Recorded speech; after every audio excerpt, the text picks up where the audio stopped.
Hello बच्चों, तो आज हम लोग स्टार्ट करने वाले हैं एल्बो जॉइंट। एल्बो जॉइंट का जनरल इंट्रोडक्शन पढ़े तो elbow joint is a strong and stable synovial joint that connect the arm and the four arm. जो आर्म को फोर आर्म से कनेक्ट करे वो एल्बो जॉइंट है। ठीक है, ये काफ़ी स्टेबल होता है और काफ़ी स्ट्रॉन्ग होता है, लेकिन सबसे सबसे स्ट्रॉन्ग कौन सा होता है? सबसे स्ट्रॉन्ग है शोल्डर जॉइंट, और लेकिन लेस स्टेबल है, लेकिन ये सबसे ज़्यादा ये स्टेबल भी है। ठीक है, the hinge type of joint allowing the two main moments. इसमें कौन कौन से ये हिंज टाइप का जॉइंट है, इसमें दो मोमेंट्स होते हैं। कौन कौन से होते हैं? फ्लेक्शन होता है, एक्सटेंशन होता है। Key idea, the elbow connects humerus to the radius and ulna. You देखो इसमें क्या है, इसमें तीन बोन इन्वॉल्व है, ह्यूमरस, रेडियस और अल्ना। ठीक है, बोन्स इन्वॉल्व, कौन कौन सी बोन इन्वॉल्व है? ह्यूमरस, रेडियस और अल्ना। ठीक है, हर करके याद कर सकते हैं, humerus, radius, ulna. Types of joint है एल्बो जॉइंट। एल्बो जॉइंट पर कौन कौन सी जॉइंट बनते हैं? ह्यूमरो अल्नर जॉइंट ह्यूमरस और अल्ना के बीच में बनता है। ठीक है, ह्यूमरो रेडियल जॉइंट ह्यूमरस और रेडियस के बीच में बनता है। और प्रॉक्सिमल रेडियो अल्नर जॉइंट या सुपीरियर रेडियो अल्नर जॉइंट, यानी कि ये किसके बीच में बनता है? सुपीरियर रेडियो रेडियस और अल्ना के बीच में बनता है। सुपीरियर रेडियो मतलब अल्ना का, ठीक है, रेडियस का हेड और अल्ना की नॉच। ठीक है, सुपीरियर रेडियो अल्नर जॉइंट। ठीक है, यहाँ पर बता रहे हैं इसके आर्टिकुलर सरफेस कौन से होते हैं? Trochlea of humerus, trochlear notch of ulna. ठीक है, ये एक आर्टिकुलर सरफेस हो गया। Capitulum of humerus and head of radius एक हो गया। ठीक है, आर्टिकुलर सरफेस मतलब कौन से, मतलब ह्यूमरो अल्नर जॉइंट की अगर हम लोग बात करें, humero ulnar joint, trochlea of humerus and trochlear notch of ulna, humero ulnar joint हो गया। ठीक है, capitulum of humerus and head of radius तो सुपीरियर, ये capitulum of humerus, humero radial joint. ठीक है, head of radius and radial notch of ulna तो क्या है? Head of radius and superior radio ulnar joint. ठीक है, ये आर्टिकुलर सरफेसेस हो गए। ठीक है, यहाँ क्या ऐसे आर्टिकुलेट करता है। लिगामेंट्स कौन कौन से इन्वॉल्व है? Capsular ligament covers the entire capsule. Ulnar collateral ligament किस साइड होता है? मीडियल साइड पर होता है। रेडियल कोलेटरल लिगामेंट किस साइड होता है? लेटरल साइड पर होता है। ठीक है, annular ligaments holds head of the radius in the place. ये क्या करता है? Annular ligament head of radius को उसकी जगह पर स्थापित रखता है। ठीक है, इसका ट्रिक है क्यूरा। कैप्सुलर लिगामेंट होता है, अल्नर कोलेटरल लिगामेंट होता है, रेडियल कोलेटरल लिगामेंट होता है, एनुलर लिगामेंट होता है। Muscle acting on the elbow joint flexor bring four arm towards the arm. इसमें फ्लेक्सर मतलब फ्लेक्शन के लिए कौन कौन सी मसल इन्वॉल्व है? बाइसेप्स ब्रेकाई है, ब्रेकियलिस है, ब्रेकियोरेडियलिस है और प्रोनेटर टेरिस है। ठीक है, इसकी ट्रिक है तीन बी और एक पी। तीन बी कौन कौन सी होंगे? बाइसेप्स ब्रेकाई, ब्रेकियलिस, ब्रेकियोरेडियलिस और प्रोनेटर टेरिस। एक्सटेंसर के लिए है एटी, एनोसियस और ट्राइसेप्स ब्रेकाई। ठीक है, movements at the elbow joint पर कौन कौन से दो मूवमेंट्स? एल्बो जॉइंट पर सिर्फ दो ही मूवमेंट होते हैं, एक फ्लेक्शन, एक एक्सटेंशन। तीसरा हो गया प्रोनेशन, टर्निंग पाम डाउन। ठीक है, और चौथा हो गया supination, turning palm up to the palm को ऊपर की ओर कर। तो ये का at proximal radio ulnar joint, ठीक है, ऊपर की ओर। ठीक है, pronation and supination involve radius rotating over the ulna. Pronation और सुपाइनेशन में क्या होता है? रेडियस जो होती है वो अल्ना के ऊपर उसका मोमेंट होता है। ठीक है, सो प्रोनेशन और सुपाइनेशन में। फ्लेक्शन और एक्सटेंशन में क्या होता है? फ्लेक्शन ह्यूमरस और इसमें रेडियस और अल्ना इन्वॉल्व होती है। Nerve supply according to Hilton's law, the nerves that supply to the muscles acting on the acting also supply the joint. इसमें कौन कौन सी मसल्स मतलब नर्व होती हैं? तो कौन कौन सी है? तो कौन कौन सी होती है? एम आर यू याद कर सकते हो। MRU तो M से क्या हो गया? मिडल नर्व, R से हो गया रेडियल नर्व, U से हो गया अल्नर नर्व। तो MRU याद कर सकते हो। ठीक है, मस्क्यूलो क्यूटेनियस नर्व। तो इसकी ट्रिक क्या है? MRMU। ठीक है, blood supply the elbow joint है the rich anastomosis of arteries from.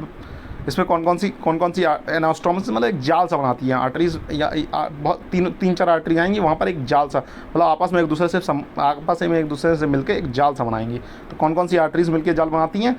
From brachial artery, superior and inferior ulnar collateral arteries, radial artery क्या बनाएगी? रेडियल रिकरेंट आर्टरी और ulnar artery, anterior and posterior ulnar recurrent artery. ठीक है, ये इसमें कौन कौन सी आर्टरीज हैं बेसिकली जो आपको लिखनी है? तो ब्रेकियल आर्टरी, रेडियल आर्टरी और अल्नर आर्टरी। ठीक है, ये सारी मिलकर अपने ब्रांचेस बनाती हैं, ब्रांचेस बना के एक जाल सा बनाती हैं, जैसे इसको अच्छी तरीके से खून प्राप्ति हो सके, मतलब न्यूट्रिशन प्रोवाइड हो सके। Ulnar comes from brachial, recurrent goes up to radial and ulnar. Bursa इसमें कौन कौन सी इन्वॉल्व होती हैं? Fluid filled sac to reduce friction.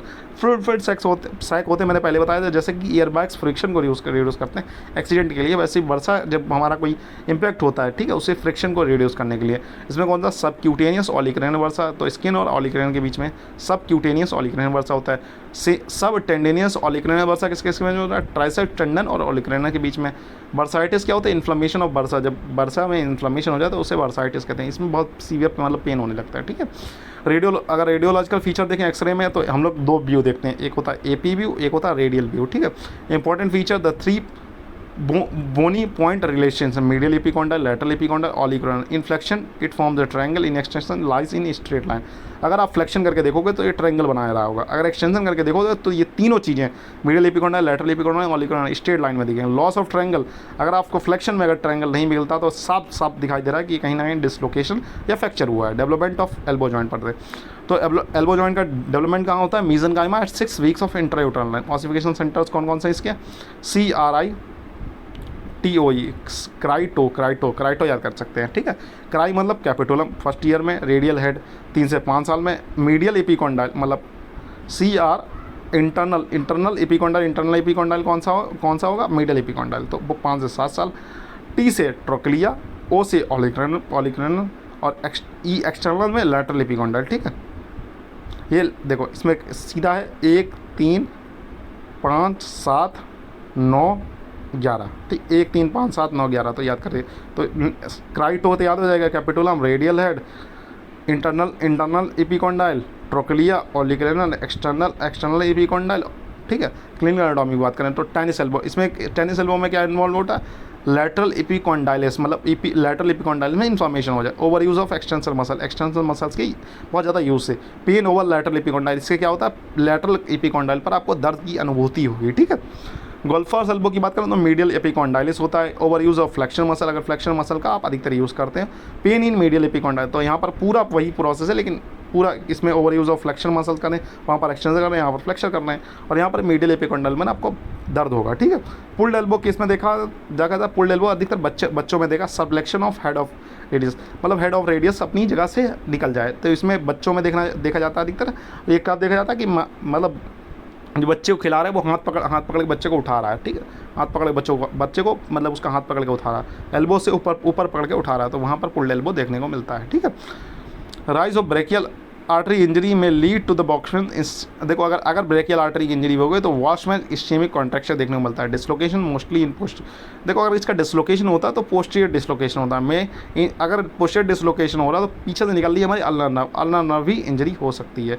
अब एज रिलेटेड कौन सा, उम्र के हिसाब से कौन कौन से इसमें दिक्कतें आ सकती हैं उनको देखते हैं। In children look for supracondylar fracture, अगर बच्चों में देखें तो सुप्राकॉन्डल फ्रैक्चर देखने को मिलता है। अडल्ट की बात करें तो look for over use injury, जैसे टेनिस और गोल्फ, अगर आप फ्लेक्चर और एक्सटेंशन को ज़्यादा यूज़ कर रहे हो, फ्लेक्चर को यूज़ कर रहे हो तो टेनिस हो जाएगा, अगर आप एक्सटेंसर को यूज़ कर रहे हो तो टेनिस एल्बो हो जाएगा, और आप फ्लेक्चर को यूज़ कर रहे हो तो गोल्फर्स एल्बो आपको देखने को मिल सकता है। ये बड़ों से रिलेटेड दिक्कत है, बच्चों में सुप्राकॉन्डल फ्रैक्चर देखने को देखने की दिक्कतें हो सकती है, पुल्ड एल्बो जिसे कहते हैं, ठीक है।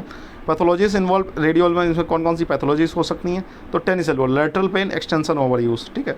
गोल्फर्स एल्बो मीडियल पेन होगा, flexor overuse. Pulled elbow sublux radial head in kids, बच्चों में देखने को मिलता है। ब्रासाइटिस सोलेन पेनफुल ऑलिक्रेनल एरिया, ठीक है, ब्रासाइटिस में देखने को मिलता है। फ्रैक्चर कौन सा? Supracondylar fracture, olecranon epicondyle fracture. Dislocation posterior most common, और इसमें नर्व डैमेज हो जाती, कौन कौन सी?